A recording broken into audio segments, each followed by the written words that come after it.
Hello दोस्तों, आप सभी का स्वागत है यूट्यूब चैनल में। तो जितने भी बच्चे हैं आप लोग ध्यान दीजिए, जितने भी टेंथ वाले बच्चे हैं आप लोग ध्यान दीजिए।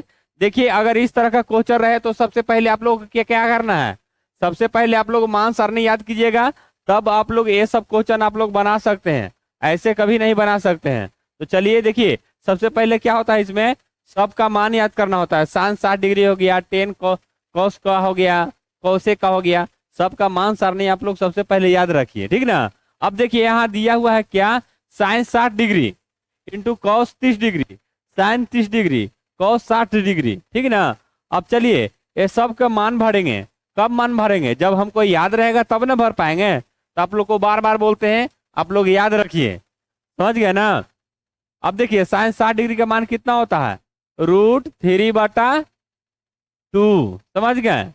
उसके बाद चलिए अब देखिए यहाँ लिखा हुआ है कॉस, यहाँ गुना के चिन्ह है, गुना दे देंगे। कॉस कितना, 30 डिग्री का मान होता है भी इसका उतना ही होता है, समझ गए।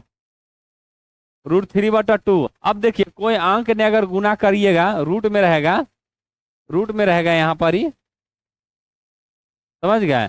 तो दो को रूट रूट में एक तरह के जाति के रहता है तो एक बाहर चले आता है। जैसे 5 5 रहेगा, 6 6 रहेगा, रूट में रहेगा तो एक बाहर निकल के चला आएगा, 5 बाहर चला गया, 3 बाहर चला आएगा, समझ रहे हैं ना। 3 बाहर चला आएगा, रूट में 7 रहेगा, समझ गए। तो क्या बाहर चला गया 7। तो उसी प्रकार इसमें देखना है आपको, समझ गए। अब देखिए इसमें, देखिए और समझिए। अब यार देखिए यहाँ क्या है, प्लस है तो प्लस दे दिए, समझ गए। अब यहाँ क्या है, साइन, साइन 30 डिग्री का मान होता है 1/2, क्या 1/2। तो यहाँ देंगे 1/2, फिर गुना के चिन्ह है, गुना दे देंगे, समझ गए। उसके बाद देखिए पॉइंट दिया हुआ है यानी गुना है, समझ गए ना। अगर कुछ भी नहीं दिया हुआ है, दोनों साथ में रहे, माइनस प्लस ना रहे, बूंदा दिया हुआ रहे, तो समझ जाइए कि वो गुना में है, समझ गए ना। तो गुना में है। फिर इसका देखिए कॉस 60 डिग्री का मान, कॉस 60 डिग्री का मान भी उतना ही होता है 1/2।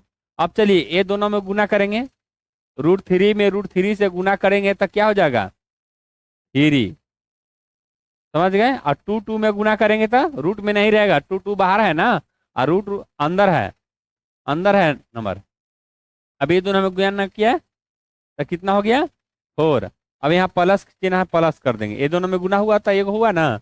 अभी फिर ये दोनों में करेंगे, तो एक में एक से गुना करेंगे तो एक हो गया, और दो में दो से करेंगे तो 4 हो गया, समझ गए। अब इसको क्या करेंगे, एलसीएम लेंगे, समझ गए। एलसीएम लेंगे तो 4 4 के एलसीएम कितना 4, और 4 4 से डिवाइड कीजिए, समझ गए, भाग कीजिए। इसमें इससे भाग करेंगे तो एक बार में हो गया आएगा। अब उसी अंक से जिस तरह से भिन्न के जोड़ घटाव बनाते थे उसी तरह इसको बना दीजिए, हल कर दीजिए। तो एक आया, एक में अगर 3 से गुना करते हैं तो 3 आ गया, फिर आप प्लस, फिर 4 में 4 से करेंगे तो 4 में करेंगे तो 1, तो 1 यहाँ लिख दीजिए। अब इन दोनों को जोड़ दीजिए, कितना आ गया 4/4, उसको काट दीजिए, है ना, 1 आ गया। इसका मान कितना आ गया, सोल्व किया था कितना आया जी, 1, समझ गए। यही आपका आंसर है। आप लोग मान सारणी याद रखिए, तभी आप लोग को बनेगा, ऐसे कभी नहीं बनेगा, ठीक ना। अब चलिए इसी तरह नेक्स्ट क्लास में आप लोग को फिर मिलते हैं। चैनल को लाइक सब्सक्राइब और शेयर कीजिए। जय हिंद, जय भारत।